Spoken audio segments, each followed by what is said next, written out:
Hi, everybody, and welcome to the very first episode of Ink and Paint. We are very excited to have you all here with us tonight. And I am joined by my co-host, Ashley, to bring you this brand new show on WDWNT Entertainment that is celebrating female voices in Disney fandom.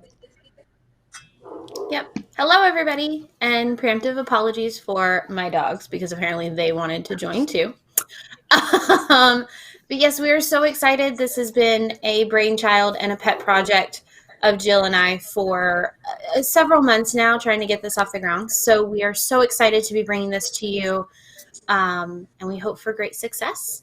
So yeah, do you want to just jump into it, Jill? Tonight we're going to be kind of kicking it off where it all began for everybody, with how we kind of got into this crazy world of Disney fandom to the level that it is. We'll put it that way. To the level that we're on YouTube all the time now. Yes. So tonight we have joining us, we have Miss Allison. And hello. We have Stephanie Jones. Hey, Allison. Hi, everybody. Hello, hello. So we're gonna are here. Yeah, go ahead, Jill. Share our stories. Yeah, no, we're gonna talk about, kind of like Ashley said, why we love Disney so much to this crazy point that we do. And we certainly absolutely encourage everyone to share your stories with us in the chat as well. We'll be keeping an eye on the chat, interacting, bringing up little comments that you guys drop in there. So we want this to kind of be a community show and have everybody participate. So yes. So Jill, do you want to go ahead and get started with how you got started into this crazy Disney life? Sure. I can take a little minute. I guess I started very early. So as far as what I'm told, my story goes back to prior to my actual real memories, because I was 2 years old, and my parents and my grandparents drove to Florida and brought my brother and I. I was 2, he was 4. And I don't even remember this. There are pictures of me in like one of those banana strollers in Disney. There's pictures of me with Mickey Mouse, but I don't remember any of this.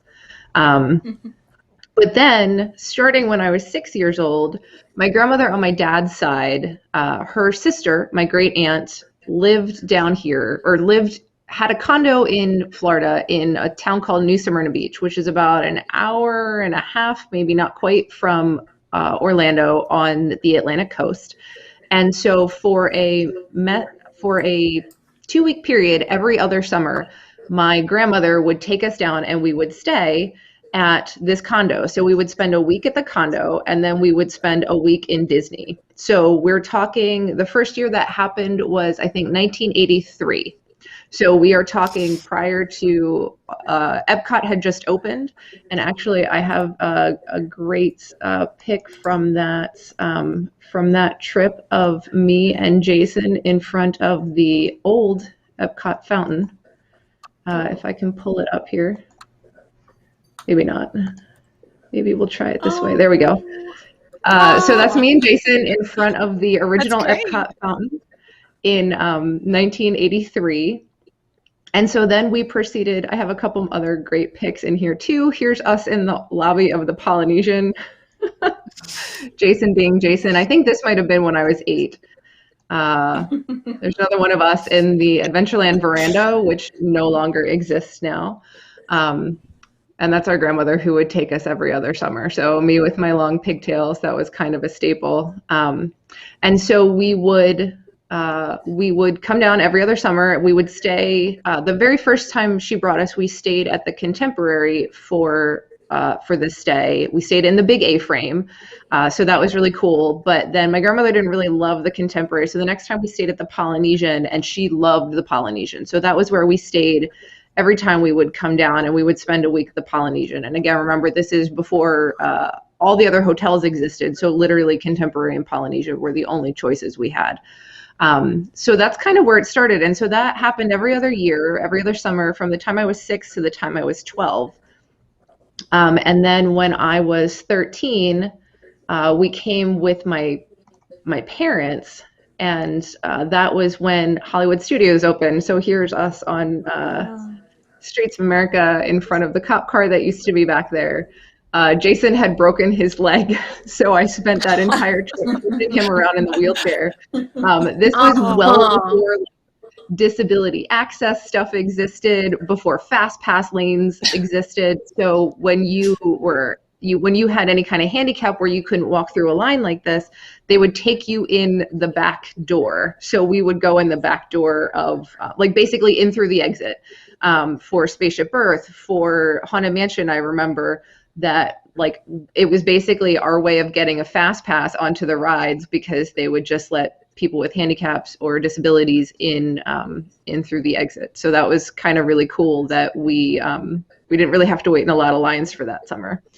So that was kind of my growing up Disney, is going all the time when I was a kid, or every other summer felt like all the time, and I felt spoiled. And it was, all my friends were jealous of the fact that I could go whenever my grandmother would take us, and it was our summer vacation. So that's kind of how Disney got into my blood. My grandmother was a huge fan, and so she loved we were her oldest grandkids. She loved taking us, and it started all there. And I kind of feel like it was in my blood from being really young. Very nice. Right. And see, flip over to you, Ashley, and tell your story. Yeah, because mine was actually, I wouldn't say polar opposite, but very opposite. My love of Disney actually started with the movies. My dad still is haunted by how many times he watched The Little Mermaid when it first came out on VHS. He can still quote that movie verbatim because I was only content to watch it on repeat. And we moved a lot when I was a kid with my dad's job. So about every year or so, we were relocating to a new city. So my love, again, came from the movies, because that was my connection. We didn't typically live anywhere super close to the parks for most of my life, and didn't really have the means. But those movies, especially, it was a very firm connection for me, because obviously, especially back in the day, you'd have to wait for the cable company to come hook up anything. But every time we moved, some of the first things that got unpacked was a television, a VHS player, and the Disney movies. And that was just what we watched. And so that's basic. That's a lot of where it started for me. My mom loves to also tell the story of when I was about 3. And for whatever reason, I don't even know the context. She doesn't remember the context of why Minnie Mouse was doing a meet and greet at the local mall in Portland. When we were visiting my grandparents or living there. Nobody really knows why, but it was the early 90s, so why not? And as soon as I saw her, I just took off headlong, kind of like the old school, Mickey Mouse commercial, just ran for it, straight to Minnie Mouse. And so I feel like it was always kind of there, even though I didn't get to go to the parks. My first trip to Disneyland was when I was 8. My grandpa actually took all of it. He rounded up all 8 of us. Well, at the time, I think there was 5 of us, 5 grandkids, and took us all to Disneyland as kind of a big hurrah, because why not? And so that was a fantastic trip. I remember some of my best memories are the teacups, also free-range characters, which I miss dearly and lovingly refer to them as, back when you could have those magical moments, because people weren't terrible and wouldn't swarm the characters and would let children interact with the characters. So that was great. And those are my earliest memories. I didn't, because I didn't get to go to Disney World until I was 16. And I feel kind of fortunate. I know, I was 16. But the crazy thing is that, and I don't know why, because my personality, I should not have liked it as much as I did. But I think all of those memories from Disneyland, and it was a great family trip. From that point forward, I was absolutely hooked on the parks. That's all I wanted. I wanted to live, work, and just go as much as I possibly could. And so that's when I got hooked, really and truly.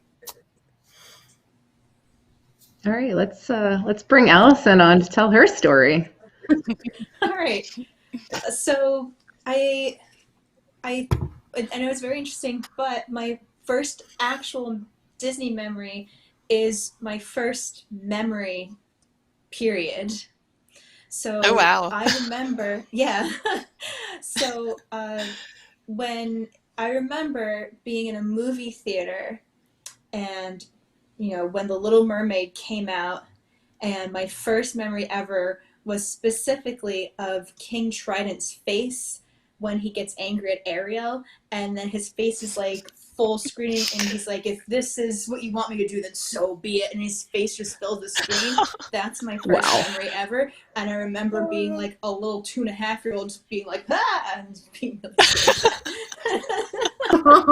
And so that's my first Disney memory. I started to go to the parks when I was 5 years old, and my family would take us there at first during the summers because that's when we had off. You go on vacation during the summer between school. You can't pull your kid out of school for a vacation. And when we went there, we were like, it's really crowded. Oh, it's really hot. This is a terrible mistake. So, but we loved it. We loved it so much. We decided to go back again. And then we decided to do, I think, okay, let's go Christmas next year. Also really crowded, cooler, but also a big mistake. Let's go President's Week. Cooler again. So then after the first couple of years of trying this, we were like, you know what? We love Disney so much. Let's just pull her out of school. I don't care anymore. So at first I started to go once a year, every year, starting at 5. Then we were like, man, we just love this place so much. Let's go twice a year. And then after a few years of doing that, then we started going 3 times a year every year. Oh, there's me. Oh, that was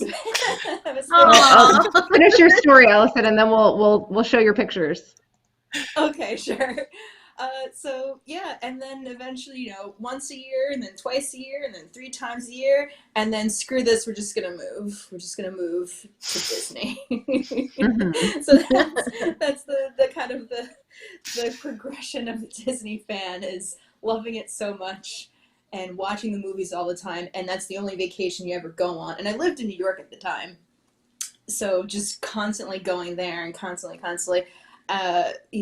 Living in New York, I would tell people like, hey, how many times have you been to Disney? Like 10 times? I'm like, actually, it's been about 40 times at this point.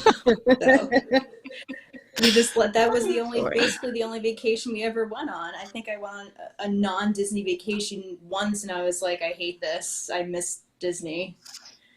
So that's interesting. Yeah, that's kind of my. We'll have to talk about that a little bit more. The whole other vacations thing, because I think that's an interesting aspect of this. But let's show some of your pictures of you as a little kid. If you want to talk us through these.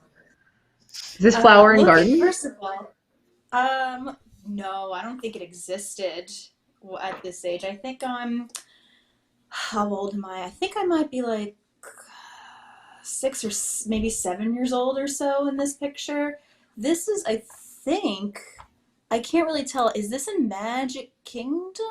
I don't know, but I mean, I just want to draw attention to my matching shirt and pant floral set that I'm rocking right here. So we got some more going on. Is this Dad? No, not Dad. That's my uncle. Aw. That's Uncle Glenn. He was our travel buddy. He would go on practically every single vacation with us. And if anybody at all, I don't know where this picture is taken. It's clearly at a counter service restaurant because you can kind of see a menu in the background. So if anybody wants to tell me where this is, please let me know. That would be a fun show. Pull out your old Disney photos and let's try to identify where they were taken. Where in the world? Yeah. We got some more. We know where this is. Yeah. Oh. This is a Magic Kingdom. You could, I love the little houses. Toontown. You can visit them, and I am. I look really young here, but I'm pretty sure I am about maybe like 9 or 10 years old in that. Maybe like about 9 years old in this thing. I have my little Is that a Timon little plush. Timon stuffed animal? Yeah. Yeah, and he has a little Was he your blug, a little favorite? plush blug. I just liked stuffed animals and Disney, so the two combined is just a win for me. Oh, the dressing room. Oh, That's the dressing room, and all them like. Gosh, I loved like there's like pictures of Walt Disney, and I love like the kind of oversized cartoonish furniture that you would walk into during these meet and greets.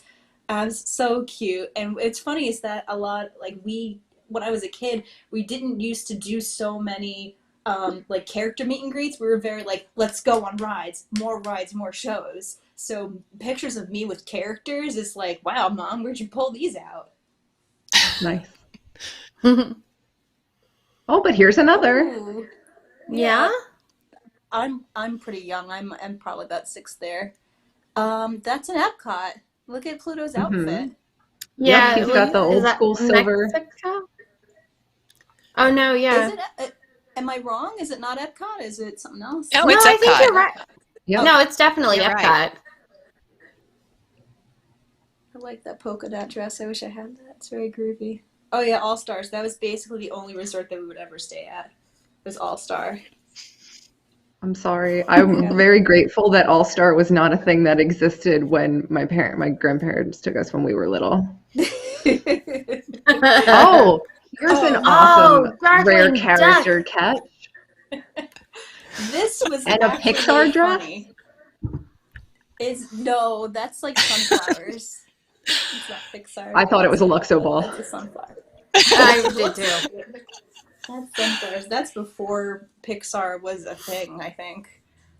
What's funny is that I remember this interaction very clearly because, I mean, at this point, I knew, and I'm sorry, spoiler alert, there's a person inside the costume.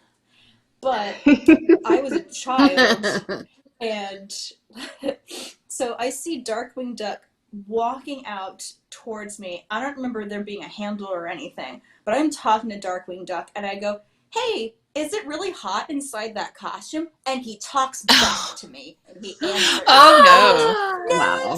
Stop! Some stuff that like helps us cool off. I'm like, oh, okay. And looking back on this, I'm like, he was not supposed to do that. Yep. No, definitely not. There's another good Oh, show, okay. Awkward Character Interactions. Oh yes, Can I quick, have a somebody picture? write it He down. goes, sure. It was very, very strange. All right, we got one more for you, Allison. Oh yeah. Does anybody? Because Jill asked me where this was taken. Does anybody know where this was taken? Honey, I Shrunk the Kids. Yeah, that's the You place got set. it. Yeah, that's the Mhm. little slide that you would go down. That was fun. Again, we were very, very ride oriented, so we didn't go on this too often, but I love this thing. This is a lot of fun. I love the Awesome. dog's nose. I liked the ant, but all the kids were always like around the ant, and I could never get over there. But no, like I always had access to the slide. I remember being able to kind of just go on loop and just keep going on and on and on. A lot of fun times. A lot of fun times at Disney. It's my childhood. Thank you I for grew your up- walk down memory lane. Yeah. Memory lane. Thank you. We're gonna let Stephanie tell her story next. Yay! Hi, everybody. So I Welcome. was sort of a mix. Thank you. I'm happy to be here. I was sort of a mix between all of you, actually. I didn't go nearly as much as Allison or Jill, but I went a little bit more than Ashley, I think. I did start going to Disney at 5, and honestly, I don't know how my parents came to start taking us, except that they went on their honeymoon at Disney World specifically. So maybe that was it. And so I have some pictures from my first trip, and that would be in 1987. Oh, Mm. let's see. I hope And I hope think I this is the right.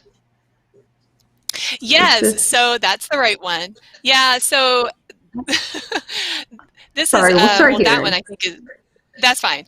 So I think that one was taken, I believe, in maybe Tomorrowland Terrace kind of area. Mhm. I'm assuming that side of the castle. So then, of course, Cinderella. Ooh. My favorite Oh, part is of this that- is the cast member in the background. Yeah. Look at that hair. Photo Yes. bombing before it was a Awesome thing. hair. Exactly. Now, this is a great story. So Yeah. back in 1987, there was the daytime parade. The What Time is the 3 o'clock parade was the Spirit of America parade. And it only ran, according to the timeline series that everybody's doing, Tom's doing, I think it only ran for 2 years. So the fact that we actually got to be a part of this was pretty amazing. They were taking families, they were stopping you at the turnstiles and asking where you were from, and they would take a family from every state. So 50 families in 50 convertibles got to be in this parade, Spirit of Wow. America. And I think this would be a fantastic idea for their 50th, to get everybody gosh, involved. totally. And, you know, for coronavirus purposes, you're outdoors, you're in a convertible, you're away from people, and it would just bring back some of the Disney magic to stop the families at the turnstiles and say, would you like to be a part of our parade today? So, of course, my parents said, you know, they asked where you're from. We said Louisiana, and they looked on their clipboard, of course, back then, and they said, we don't have anyone from Louisiana. Would you like to be in the parade today? And my parents said, yes, of course. And I got in that car, and I tell you, as a 5-year-old, I was embarrassed. I was shy, and I'm in Disney World. My parents, you see how enthusiastic my mom is waving the flag, and I would say, put your hand down, Mom. You know, I was embarrassed. Well, fast forward, you know, about 17, 18 years, and I ended up being a cast member in the entertainment and doing multiple parades at Disney. So I guess this maybe kick-started everything. But yes, But was one of them that was stars in motor cars? it actually was. It You're actually kidding. was. So this is not No, your I am only not. experience riding in a car through Disney World. That's amazing. Correct. Oh my god. That's Actually, incredible. I did a couple of different characters in that parade. So yes, correct. So Fantastic. that was something, again, I just feel like, you know, that's what's missing right now, not just the parades in general. I do like the cavalcades, but just bringing back that Disney magic with the fans and Mhm. the families. And that's really what Disney is to me, is family. And yeah, so the other pictures that I sent you, Jill, are actually from our next trip, because we would go every 3 years. So Another Roger awesome Rabbit. rare character experience. Such a good one. Yeah, so this is 1991, I think, right after, you know, a couple of years after the studios opened. And my brother, as you can see him in the picture, he was a huge Ninja Turtle fan. And they actually had the Ninja Turtles on New York Street. Oh, that's back. That was me and the tie-dye. Yeah. But We'll anyway. skip So to your Ninja Turtle experience. So there's April. Yes, so April, exactly. And Oh my Michelangelo. God. Yeah. Very cool. I love So, that you guys yeah, have that these just- rare characters. Oh my goodness, that just made his day, you know. Huge Ninja Turtle fan. Because they were only there for a hot minute too. Yes, yes, they were. So following these visits, where did your Disney story go from there? We went back about every 3 years, and the unfortunately, my father passed away in 2001, and our last Disney vacation with him at Disney World was in 1999. It was actually Christmas 1999, Allison, so we learned our lesson then. But we had a good experience, and then we went. Let's see, I was in college. I want to say 2004 2 maybe, and we went out to Disneyland for the first time. And then my husband, so I actually applied just as a open casting call and flew down and got a position in the entertainment department, like I said, and they called me a few months later and said, would you like to come? Of course I said yes. And I did that during a transition year between undergrad and medical school. And then I continued to do it for 2 more years during medical school. Wow. I was considered Oh my seasonal, gosh. and I would fly back and forth. Well, my boyfriend at the time, who later became my fiance, was at school in University of Florida. And so one time when he came to visit, he would drive down from Gainesville. He proposed at the wedding pavilion. So Wow.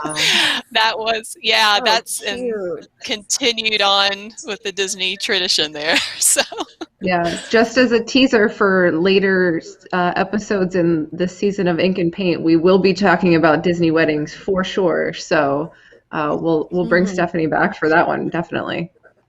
Me too. Bring me back. yay! And Allison. Allison has a story as And, well. you know, All right. So we've kind of all talked about our different experiences kind of growing up Disney, but here's my question for all of you ladies. Was there ever a time where Disney wasn't a thing for you after it started? Did you ever have like a Disney gap in your life where you weren't into it, you didn't go? And I'm thinking about this in terms of the other vacations story that Miss Allison mentioned, because for me, when I was in high school, my parents were incredibly generous and sent me on a school trip to Europe one summer, where we got to go to England and France and Spain and I think 8 different countries. And I was gone for a month, and it was such an amazing experience for me that kind of ended my Disney obsession for a little while, because I had been other places and I kept wanting to go to other places. And so I didn't really think about Disney as a destination that much anymore, because it was somewhere I had already been.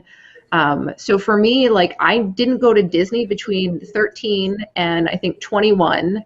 And then I didn't go again for several more years after that, up until I think Jason's wedding, which I'm going to be a bad sister and remember this, that I was like in my mid-20s. And then I didn't go again for a while. So there was a big chunk of my like late teens and most of my 20s really where Disney wasn't a thing for me. But did that happen for any of you guys? I wouldn't say that mine was by choice. Again, I think mine was more circumstance. Because again, family moved a lot, and then between graduating high school and then college. But I would say as soon as I was given the opportunity again, when my family moved from South Carolina to California after my senior year of high school, we were right back at it as soon as we could. So, I mean, I've never experienced that. I get that it's fairly common, though, to have some kind of gap, especially in like those teen, early 20 years. Like, I almost feel like I feel like I'm a bad fan in fandom because I have that gap, because there was such a big chunk of my life that wasn't Disney oriented. Well, there's people that like they don't get into Disney until like they've only been, like my husband, like when he was a kid, like he liked Disney, but he wasn't super into it. He's a very recent Disney fan, but like once he became a fan, like he was all in. But with me, you know, I don't think I ever had a gap. Like even in middle school, high school, college, when it could have been considered uncool, like, oh, you go to Disney, that's for kids. I was like, why aren't you going to Disney? That's where you're supposed to go on vacation. Like, I thought it was weird that people didn't go to Disney on vacation. Like, where do you go on vacation? They'd be like, oh, I went to Colorado. I'm like, what's in Colorado? There's no Disney in Colorado. Why are you going there to visit my aunt? And what do? Visit my aunt. Are there rides? I don't get this. So that was my whole life. There was really no gap. But I know that's like Ashley was saying, that's fairly common. But for me, there really wasn't. It was all my whole life. I think that we went every 3 years growing up, like I said, and when my husband proposed and we actually spent our first anniversary in 2007 at Disney World. We got to ride Expedition Everest right after it opened there, and that Yeti still worked. And so that was cool. But between 2007 and 2000 and probably 9 or 10 was probably the biggest gap. So really, I guess I didn't really have too much of a gap there. It just continued every 3 years or so. So, but yeah, we would go other vacation places though. But Jill, to your point, I don't know. I would argue that doesn't make you a bad fan, because the reality is you not only you came back to it, but you clearly have a love and affinity for it now. Like, that's almost, I would argue, better in a way that you like. I agree. Like, you took time off and came back and was like, no, I've seen the world. Disney is superior. So now Disney it is. It's all the world. Yes. Well, so we'll talk a little bit more about this later, but that's always like, that's part of the challenge, I feel like, for me personally anyway, is how do you balance, I mean, we all only have so much vacation time and so much money. How do you balance Disney with doing other things in your life? Like, does it matter to you? Is that, is that something you want to try to do? Or is that just, you focus it all on Disney because, well, Disney can absolutely, with zero problem, suck up all of your money and all of your vacation time. Oh, for sure. Yeah, and that's absolutely. Well, yeah. We do That's with our kids. something. We want to make sure we go and we take them other places and we give them more experiences. Like you say, Allison, going out west, going to Colorado. We've done, Jackson Hole, Wyoming, and some other these other places that we can't, get the experiences where we live, the beach. We haven't attempted to do any, other countries with them yet, but we would love to be able to go to London next summer because that's where my mother-in-law grew up. So we get to take the kids out there and see where she grew up. But I think that for us, at least for me, I've come to a pact with him and said, if I go on at least one other trip a year, can we do Disney twice a year? So we kind of balance that. And it might be just a 4-day weekend or something, but yeah, that's our pact. I don't know, man. I don't know how you can fit. I could never fit Disney in just a 4-day weekend and nothing else. It's hard. Yeah. It is. But that's what we would do. We would we would save money in, a lot of other aspects. We would, make sure, like, my mom was an extreme couponer, like we would only buy things that were on sale. We would save money here, save money there. And then we would go to Disney, and that's where we would spend our money. We would spend our money going to Disney and having great food and getting like all the souvenirs where we have to like pack our bags and we have to really stuff them down. Like that's what we would spend our money on. That's what we would do. And I don't know if I necessarily regret not going to other places. I mean, I still love traveling, and I've gone to other places on vacation that were not Disney. Like I've been to Ireland, for example, and some other fun things. But I that's just how my childhood was, and I grew up with it. Yeah, absolutely.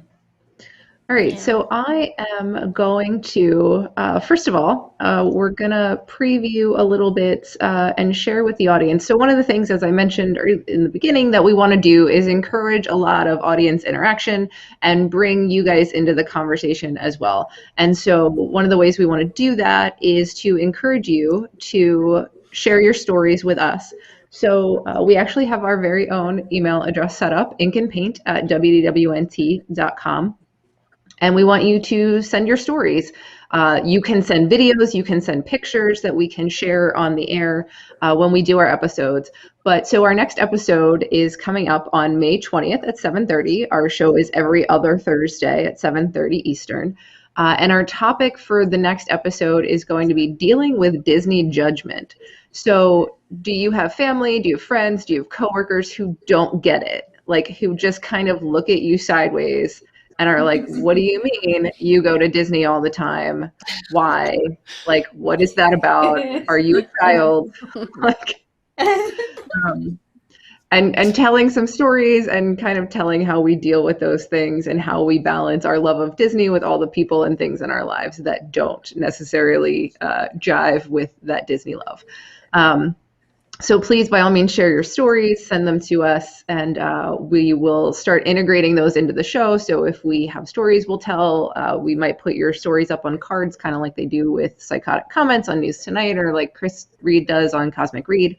And we'll bring those in. If you share videos, we'll be able to share those on the show as well. So I'm going to jump into our commercial break, and we will be back shortly to talk a little bit more and kind of fast forward the conversation to the present of where we are today, where everyone is today in kind of their Disney love and how that works with the rest of your life and how you live Disney today. So thank you all for watching the first half of our show, and we will be back shortly. Introducing WDWNT Entertainment, the new home for your favorite WDWNT shows, including Geekly Kingdom, a nerdy talk show with discussions, games, and interactive trivia. Deep in the Plus, diving into and reviewing the catalog available on Disney+. Cosmic Read Live, a show talking music, merchandise, vacation memories, and Imagineering attractions. WDWNT The RPG, a tabletop-style role-playing game like D&D but set in the parks. Ride Rehab, a satirical show of fixing attractions or ruining them even more. And many new and exciting programs to come. Subscribe now at youtube.com/WDWNT Entertainment.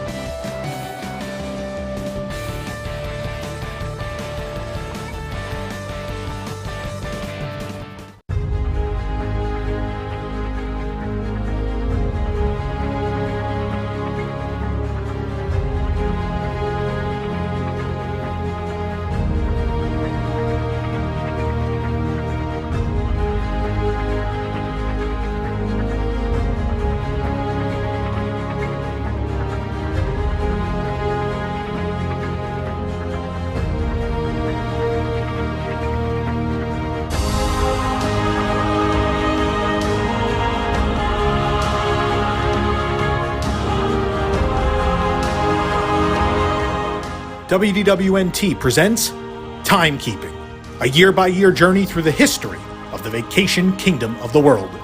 Join us for the premiere Tuesdays at 10 p.m. Eastern, or watch on demand anytime on the WDW News Today YouTube channel.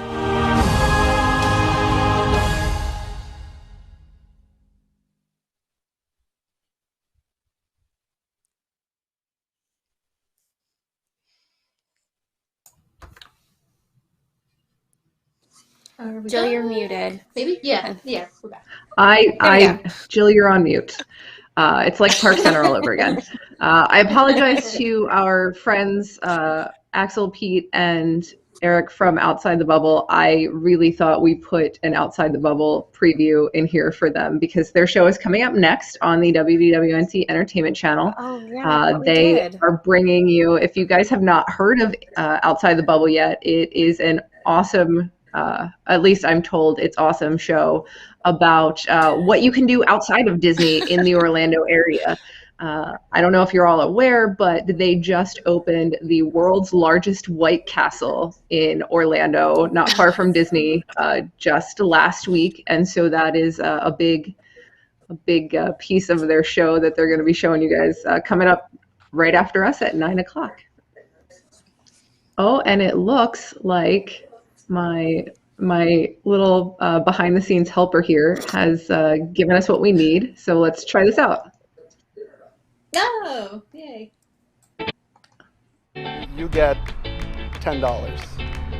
$10. Alexander Hamilton. I could just leave that out front of my house to send a message to the other alligators in my neighborhood. Or the bob.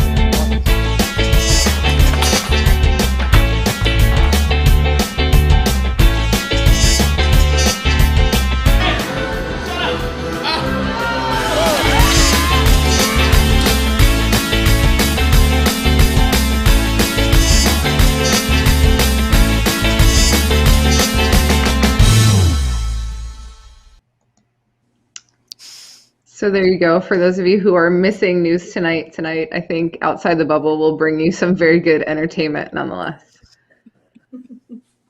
But so continuing with our conversation here, let's talk a little bit about kind of where you are with Disney today. And I want to start with Allison because I know where you are in physical proximity to Walt Disney World, and I want to hear a little bit about that decision and your Disney going lifestyle these days. Okay, so like I was saying, one of the things that kind of brought my husband and I together was like my friend had said, hey, there's this guy that I know, and he likes Disney.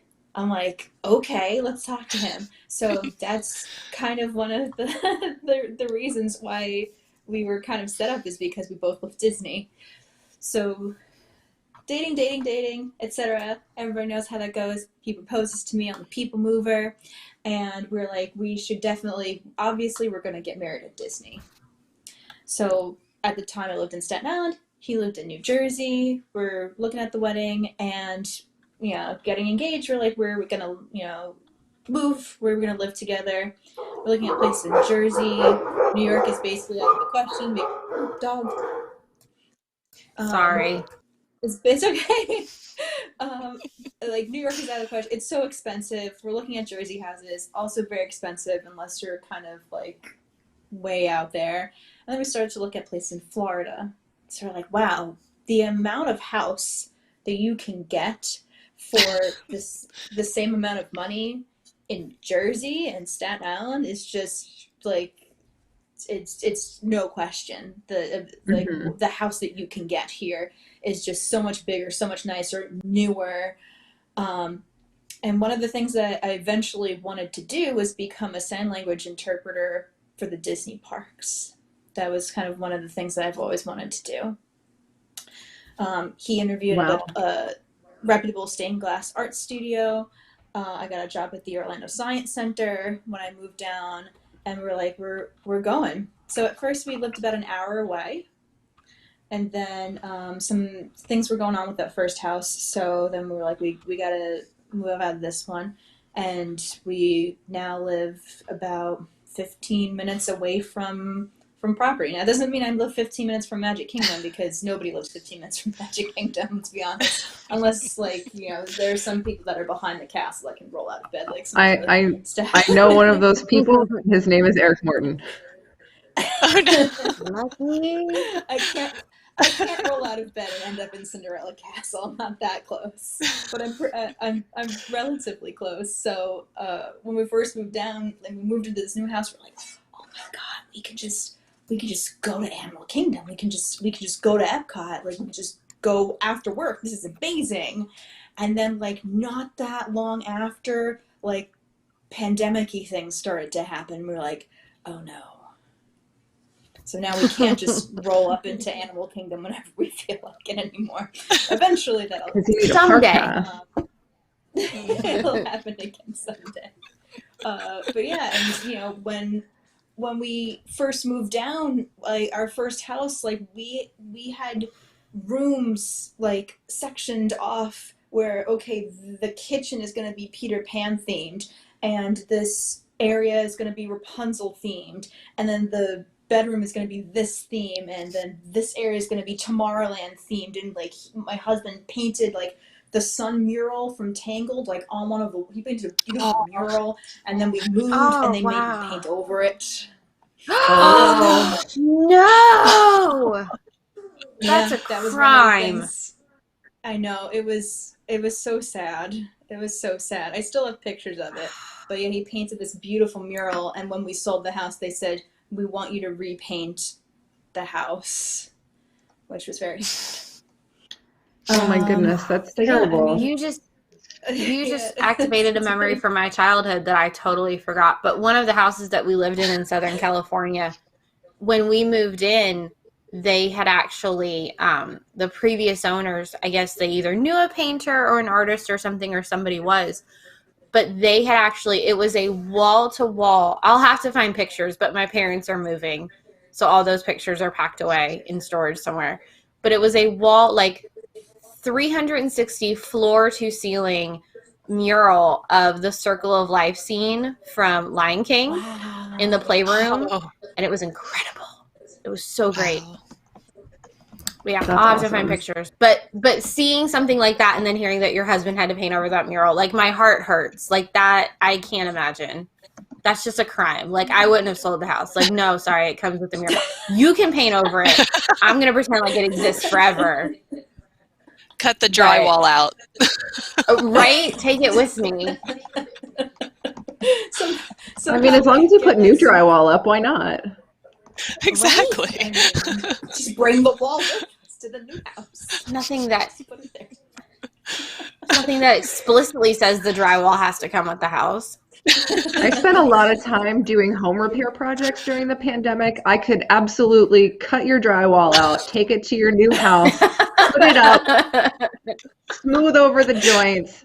It'll look like it was always there. We'll throw up some new drywall in the old house. I got you covered.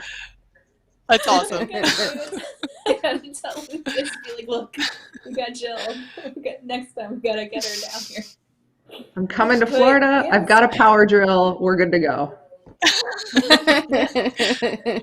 I mean, Disney was one of the reasons why we decided to move down, but it's not the only reason why we decided to move down here. The housing was right, the prices were right. We were able to get some jobs, and I was able to try to, start my interpreting career down here a little bit more easily than I could in New York City. And he, we were, not a fan of shoveling snow anymore. So there's a lot of benefits to moving to Florida, of course, Disney being one of them. Yeah, so I'll share my story because I was talking about this on Boxed In last week, that I am actually about to move to Orlando for a little while at the end of this month, actually. And it's literally entirely because of Disney. So I have been I live in my grandmother's old house. She passed away a few years ago. I've been staying here and helping my parents fix it up so they can sell it. But I also just learned that my day job is staying remote for the rest of 2021. And so I thought, well, I am working remote, so why not spend some more time in Florida? And so I'm heading down there at the end of this month so that I can keep doing my day job and keep doing all the stuff I would normally do, but then also go to the parks at night or go to the parks on the weekend or go to the cat cafe with Miss Allison, which is one of my favorite things to do. Yeah. When's that going to be an Outside the Bubble episode? Oh, Yes. absolutely. It needs to be. I mean, We will have ink and like, paint some takeover of Outside the watch. Bubble. It's going to happen. Pete, I know you're watching. They're at least listening. But so, and it's really entirely because, like, I don't think I would have considered moving to Florida like 5 years ago, but because my Disney life has increased like exponentially in the last 5 years. I think it was even 2017, we came down at Thanksgiving. I think we left the day after Thanksgiving and came down for 2 weeks right after and stayed at Old Key West. And I was just like, oh, this is really fun. And Jason had already been working with WDWNT at the time. And he kind of was out, like he would go out and do these things with Tom or whatever. And I didn't really spend any time with them, but I was kind of like, Jason has this whole other life that like I didn't know about. And it was very confusing to me at the time. And almost like I was kind of like, but you're here with your family. Why don't you want to spend time with us? But then as I kind of grew to realize what that meant, and then flash forward to 2018, and I started working with WDWNT in part because I had some free time and I was between jobs, and I was like, oh, well, I can help out and do some things. I'm a writer. I spent 15 years as a magazine editor. I can do some writing to help you guys out. And it was just supposed to be like a little like side hustle to, make a little bit of extra change. And then I got sucked into this whole family. And I think that's how it goes for a lot of us, is that we get sucked into a fandom, whether it's WDWNT or some other website, or you're on forums, or you interact with people in the chat, or you're one of our WIGS members. We love our WIGS members. You start finding this kind of family. You create this new family around your love for Disney, and then that kind of becomes, if you let it and if you enable it, which I absolutely did, and I think we all here did, it becomes this thing that, it suddenly becomes this huge presence in your life that maybe you didn't expect. Yeah. No, mine, I'm actually getting the best of both worlds. Again, my parents and my sister, after our last trip down, she decided that she wanted to just go on and go full Disney mode and move to Florida. And my parents are kind of getting to that point where we're not retired yet, but we're setting everything up to be able to retire. And so they all got to talking, and they're like, yeah, so here's what we're going to do. We're going to sell our current house and we're going to downsize. And they're actually, funny enough, also Memorial Day weekend, they have purchased a smaller home up here so that they can still be here with the other 3 children who, for various reasons, aren't going to Florida, unfortunately. But they're actually going to move down to Orlando also, to be closer to Disney, and so that my sister can hopefully, whether tangentially or just, be able to go to the parks whenever and get her set up. So I'll be able to have a home base in Orlando that I can go visit and stay all the time. And then I'll be able to stay here in Georgia. So the whole family is very excited about that, except for my husband, who's very worried about our bank account, but it's fine. Which kind of segues, because I want to ask, because I'm always curious. Because Allison, it sounds like you and your husband obviously connected over your love of Disney. My husband and I do not. Don't get me wrong, I love him dearly. It is probably the thing about me that he doesn't quite understand. He will, when we knew each other for many, many years, before we started dating or anything like that. And the topic of Disney never really came up. And then we started dating and actually like hanging out more one-on-one. And he kind of started to pick up on the fact, especially when I read him the riot act, that he had never seen Beauty and the Beast and he was a 17-year-old person. And so we immediately like stopped what we were doing, did not go to dinner, and we watched Beauty and the Beast. Because I couldn't process that he had never seen it before. And would not allow anything else to happen until he did. So, and he tolerates it, don't get me wrong, but Disney is not his thing. He's not really interested. Like, he appreciates the detail and the rides, but he's like, I'd be perfectly content, just not, I don't care. Like, he's kind of ambivalent to it. So I'm always kind of curious, like, how other couples kind of, if other people are lucky like Allison and have somebody that's all in with them, or is it kind of like me where, again, there's no shame. He's perfectly accepted the fact that I'm insane when it comes to Disney and supports it, and that's great. But like, all of my Disney stuff is in here because he's like, we're grown adults. It's not going all over the house. So I always kind of wonder like where everybody else's balance is. I completely identify with you, Ashley. Yeah. I completely identify with you because my husband's family never grew up going to Disney World. They didn't really care or care to know even about it. I don't even know if he really watched the movies, like you're saying, but Like, how he, does for that his first happen being a experience, child of the I don't know. 90s? Great question. I have no idea.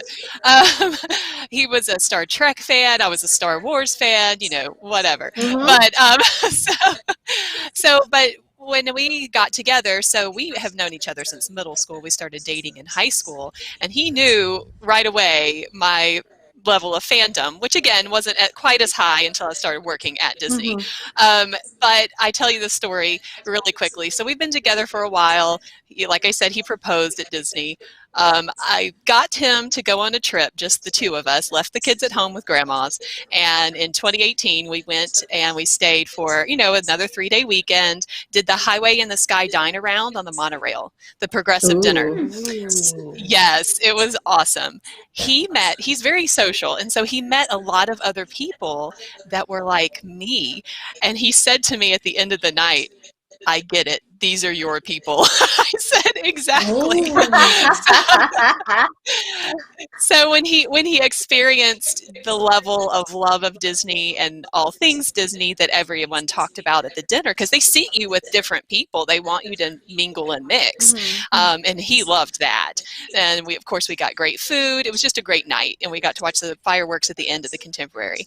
So he got it at that point. But I will say the financial situation is tough. He is a financial advisor and runs his own firm, and so he looks at the numbers, and that's why we came to the decision that he'll go twice a year. Maybe I might do 1 or 2 more trips than he will, so, by myself. But we have gone more with the kids lately. No, and the kids will say that too. It's been about 3 months. It feels like we need to be back at Disney, Dad. Yeah. It's funny because I never went anywhere near as often as I have been going for like the last 3 years. Like it was definitely a once every 2 years maybe experience for me up until about 2 years ago. And then it was suddenly like all the time. I mean, I've been now, I would say 8 times since the pandemic, which is insane. And that's also probably more times than I've been, in any year prior to that for whatever crazy reason. But in part, that's because I'm not with my ex anymore, who didn't get it.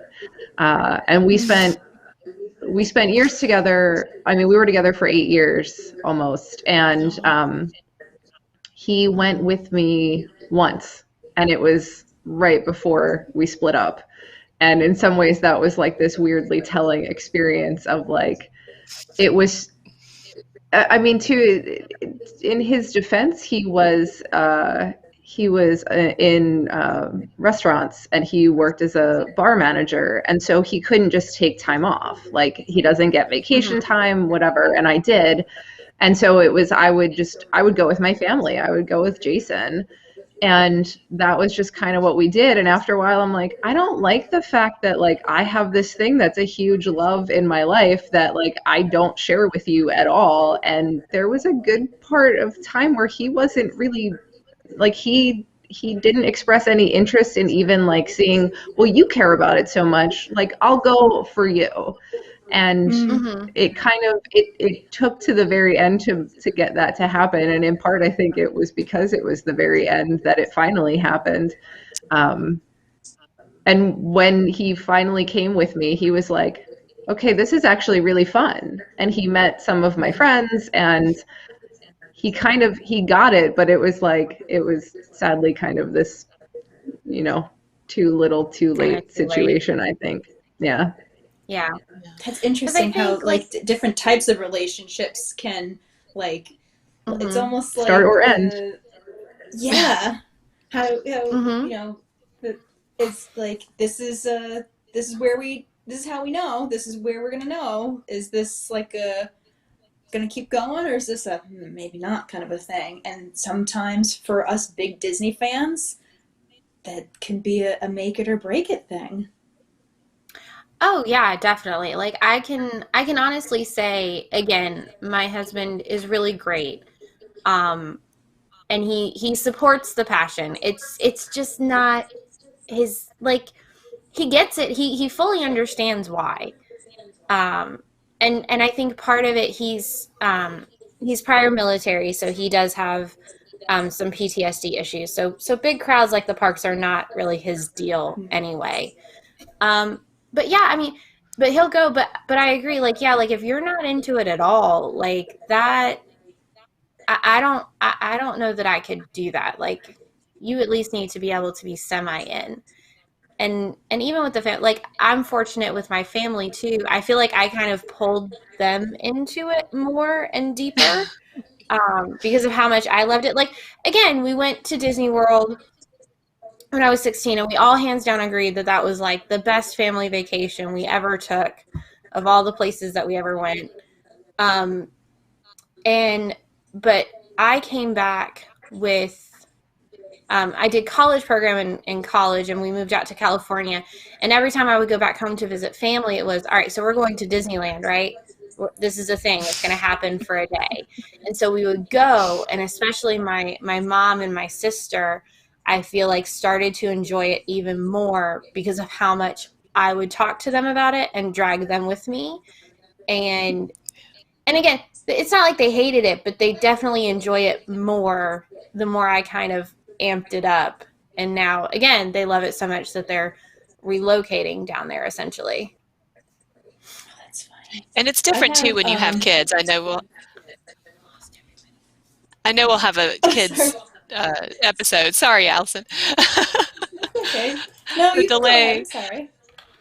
I was just going to say, I think that also my husband became to a love of Disney much different, really, than when we were just going by ourselves. It's when you see it through your kids' eyes, and it's the joy that they experience, and then he says, "Oh, this really is something special," you know.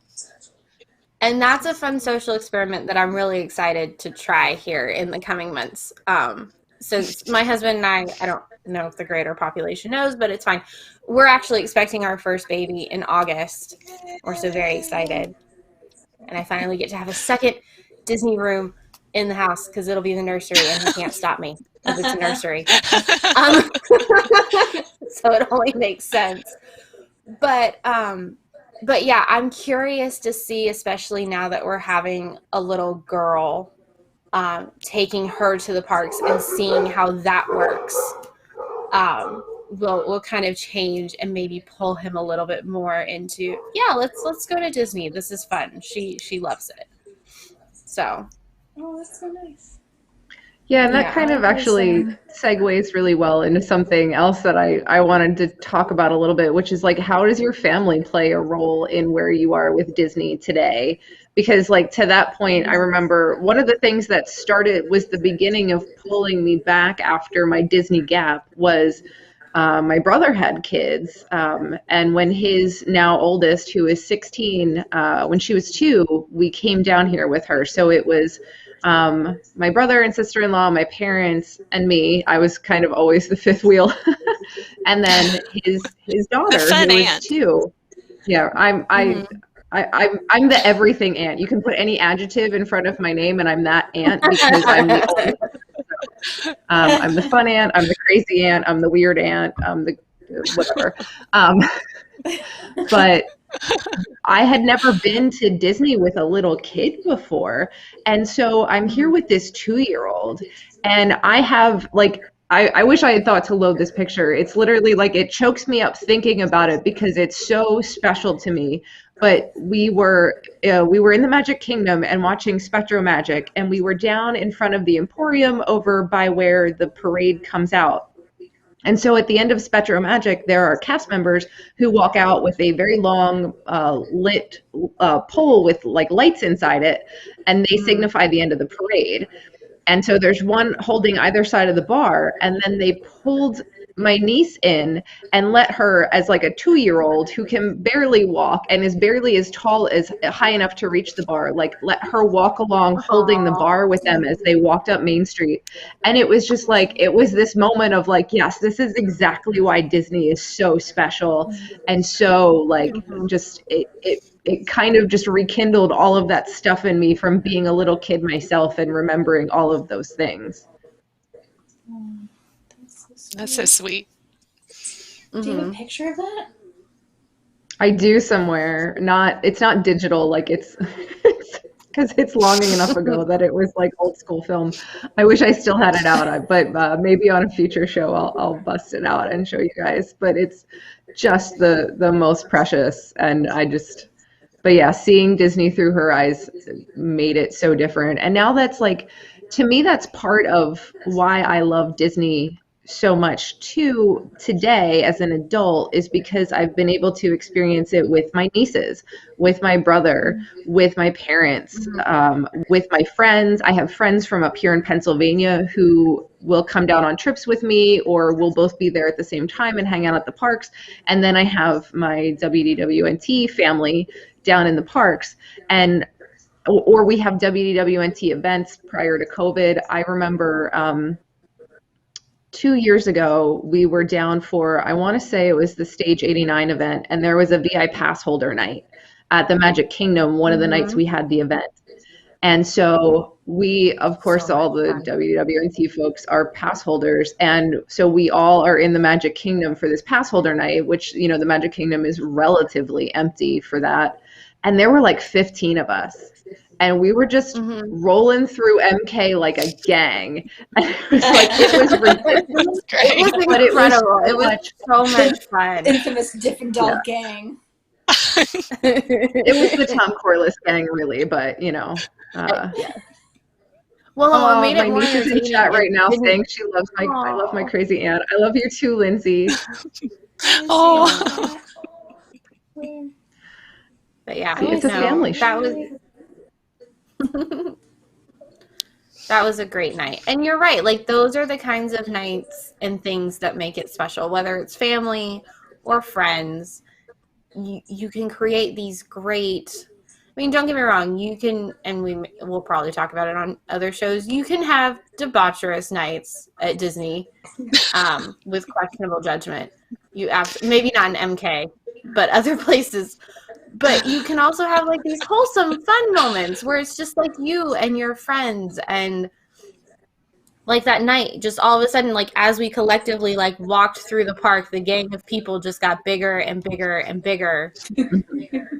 And it was fun. It was great. Like those really are the great moments that make it special, as much as the rides are fun and the food is great. That to me is what makes it special. Yeah. So Ashley, I'm going to take. Sorry. Go ahead, Allison. Yeah, go ahead. I used to go with my uncle all the time. Like I said, that he was like our Disney travel buddy. I would go with my mom and my uncle, and then every once in a while I'd bring a friend or I'd bring like another relative. It was almost always me, my mom, and Uncle Glenn. And unfortunately, 2 years ago he passed away. But going to Disney, like that was one of his favorite things in the world to do. And before, we would always plan our vacations, he would look at me and go, honey, like he would go, honey, think Disney, think Disney. And I now, because of like how he would say that, I have incorporated that into my live stream. So I always end my live streams with think Disney. So I continue kind of like the kind of incorporating my family, even though he's not with me anymore. That kind of made an impact on me, even though he's not with me anymore, like into my current Disney trips to Disney. So it's not just Disney and going on the rides and shows, it's the emotional connection that you have to these places because of the people that you spend the time there with. And that's definitely a really big thing about Disney, not just for me, but all of you here as well. That's such a good point. Like going back to, my Disney story started with my grandmother taking us when we were kids, and like my grandmother, which is on my dad's side. My grandmother on my mom's side is the house I'm in now. Just if that irrelevant detail, but she passed away about 5 years ago. And she, I knew her for most of my adult life, but she is still my Disney grandmother to me. Like that is, and like those are still the memories I have of her. That is still how I picture her. That is still how I think about her, is all of those memories from when I was a kid when we were in Disney together. And I've known her in tons of other scenarios and times and whatever, but that's really what has stuck with me. And that's, thinking about like all of the friends I have now, it's yes, like Disney is definitely defines a lot of those relationships. Yeah, it's the people. Mm-hmm. And it's almost a way to connect, like you said, when you lose somebody, because, like I said, my dad passed away in 2001, and I distinctly remember he worked a lot. He owned his own business, and he was always busy. And when we would go to Disney, he would let loose and ride the roller coasters with us and scream. And so it was those experiences, and you can still walk those pathways, and you can still remember those memories of the fun times with them. Mm-hmm. It's really a beautiful thing. Yeah. Yeah, absolutely. So switching gears a little bit away from people, and I know we were talking about travel before, but has your Disney obsession, fanliness, taken you so far as to visit parks outside of the United States? Yes. Not yet, but it is definitely so. Before, and it may still happen, who knows, but originally my husband and I's 10th wedding anniversary will be 2022, and we were married at Disneyland, so we had always kind of talked about, well, we should go back to Disneyland for our 10th, and then wouldn't it be cool to fly from LAX and go over to Tokyo? Because my husband has a big affinity for Asian culture and everything. So that was kind of a debate of like how many days in Disney versus how many days like actually seeing the country. But yeah, so that is somewhere in my like soon to be to-dos. Obviously COVID played slightly a role in that. So we've kind of shelved it for now. But definitely in the future, it's definitely on my bucket list to go to all of them eventually. Oh, yeah. So you've been, Stephanie? I have not. We do have a trip planned for next summer in Disneyland Paris. Ooh. So Awesome. I'll have to talk to Axel. Yeah, for sure. Yeah, he is definitely the resident expert.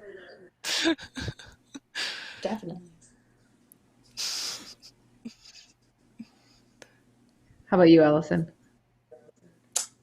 So, yes, I have been to Disneyland Paris. That was almost exactly 10 years ago that I was there. Wow. And I kept Disneyland California, and I just recently booked a trip to Tokyo next May. So May of 2022. Yay!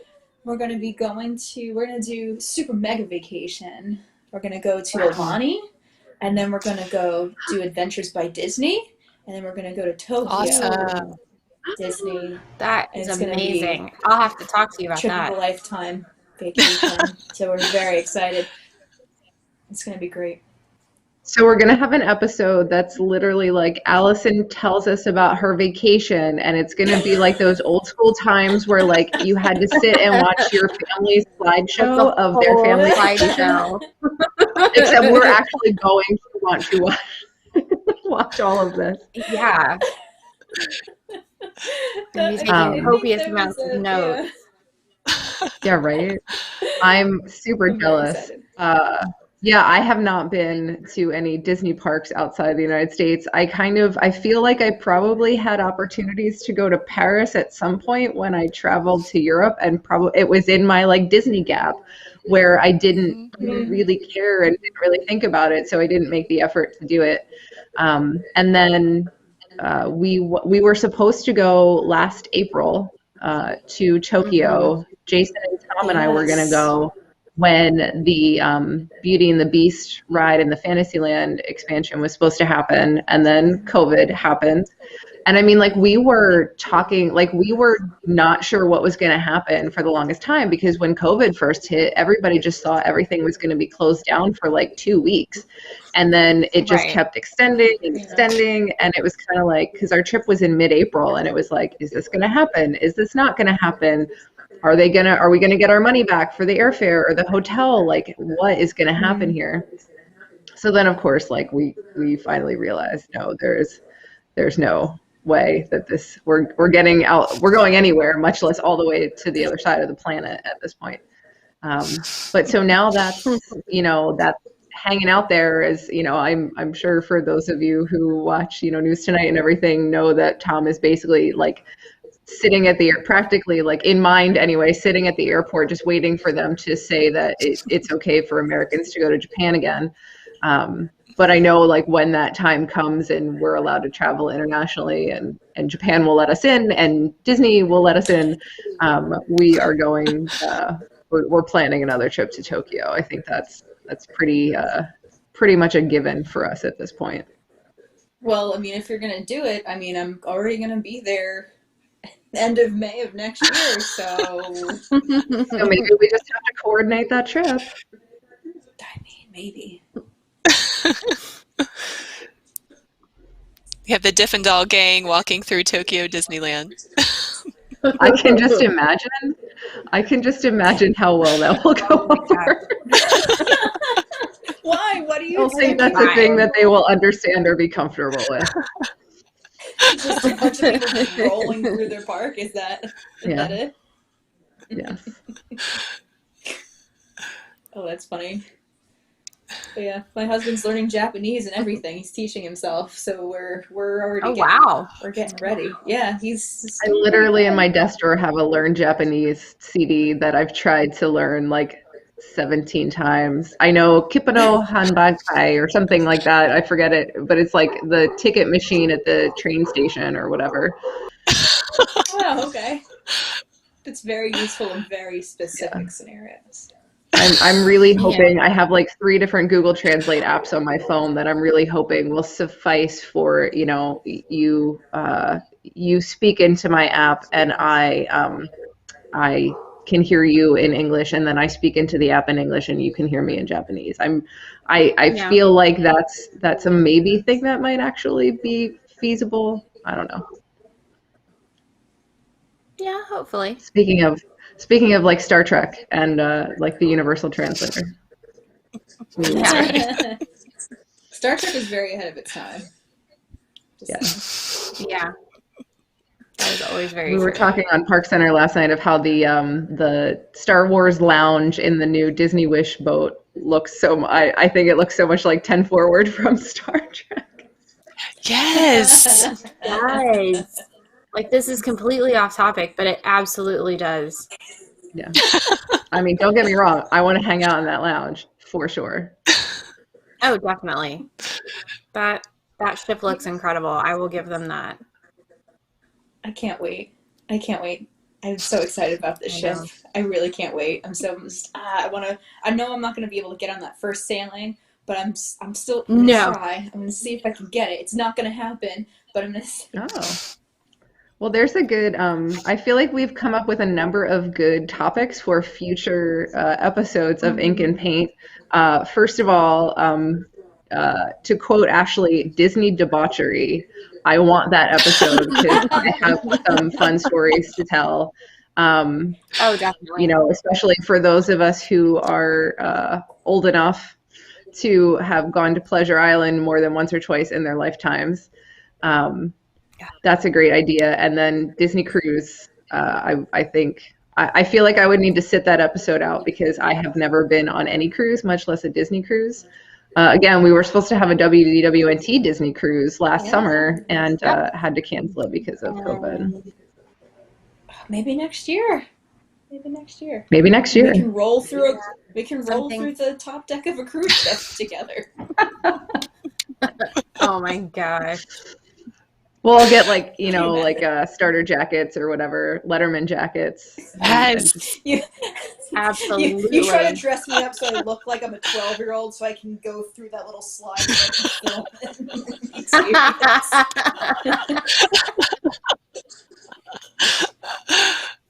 I just want to go, I want to go through that, and I want to go through, I want to do like the Marvel superhero training thing. That seems like a lot of fun. Right?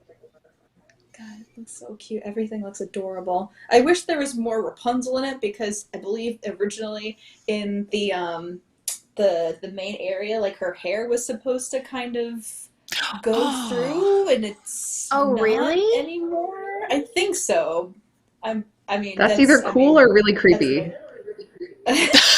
Yeah, that would be a real big question of execution, because the execution would have to be on point. Otherwise, that wouldn't end well. So much Cinderella.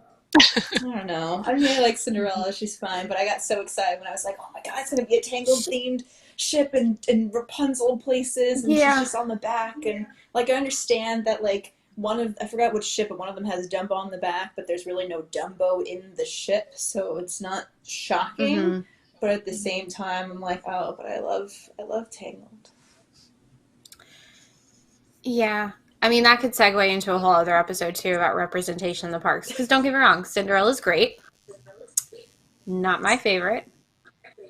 I get that she was Walt's favorite. I can respect that. But the amount of love is too much. There are so many other great princesses. Like, we could have picked another one just this one time. It'd have been fine. But... yeah, that's definitely a good topic for another conversation. Just, the idea of does what you see on screen and in the parks as far as Disney characters really feel representative of the world as we know it today? I'm sure that will be a conversation that we need a heavily moderated chat for, but certainly don't worry, friends. We will get into some more controversial discussions in future episodes. Some will talk about that will be kind of this fun, telling your story and what is your Disney life like, and talking about kids with Disney and Disney weddings. And Allison's going to give us a tour of her closet full of dress shop dresses, which I cannot wait to see. I'm so excited. So we're going to have that. We're going to have a Disney bounding episode. We're definitely going to have like decorating your house Disney. We're going to talk about all that stuff, but we're also going to talk about things like there's a pink tax there's a pink tax everywhere, but there's definitely a pink tax in Disney. Like, why are ears $30? It's ridiculous. And we're going to talk about things like, are princesses good role models? Because I think there are probably a lot of opinions about that. And then we're going to talk about crazy stuff like Disney debauchery, which I'm excited for that episode. So that's definitely coming soon to Ink and Paint. Nice. But yeah, so I am super excited that you all joined us here tonight. Thank you to my co-host, Ashley. Thank you to our panelists for tonight, Allison and Stephanie. We are going to have a number of other females from around the WDWNT family joining us on various episodes as well. So we want to make sure we bring in different voices, different perspectives. And we'll be back again in 2 weeks. I will throw this back up on screen. 2 weeks for our next episode on May 20th at 7:30 p.m. Eastern. Talking about, do your friends and family and loved ones and coworkers judge you for being a Disney fan, and how does that work out for you? So absolutely, we want you to share our stories. Send them to inkandpaint@wdwnt.com. You can send stories, you can send photos, videos, whatever you'd like that we can share on the air. And before we leave, I do want to play...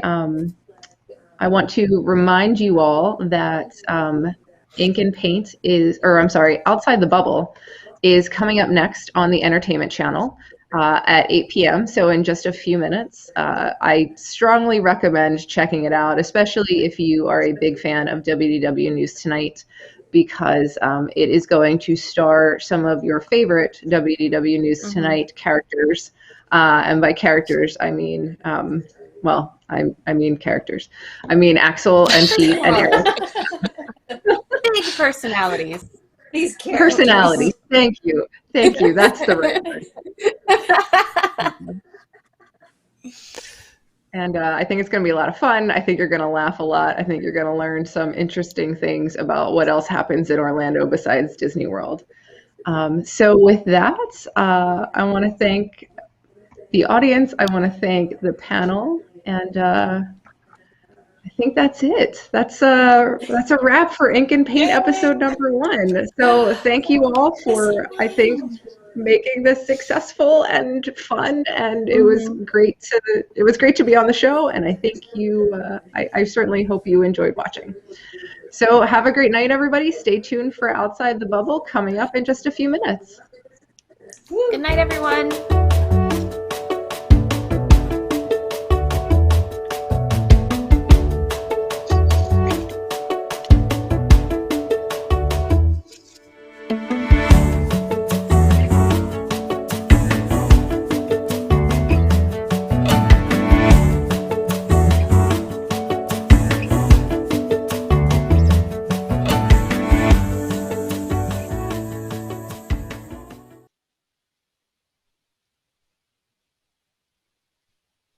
Land USA, and for some reason it says only humans allowed, which is why we're gonna break out of here and get into that party by any means necessary, because let's face it, who's gonna stop a bunch of goats?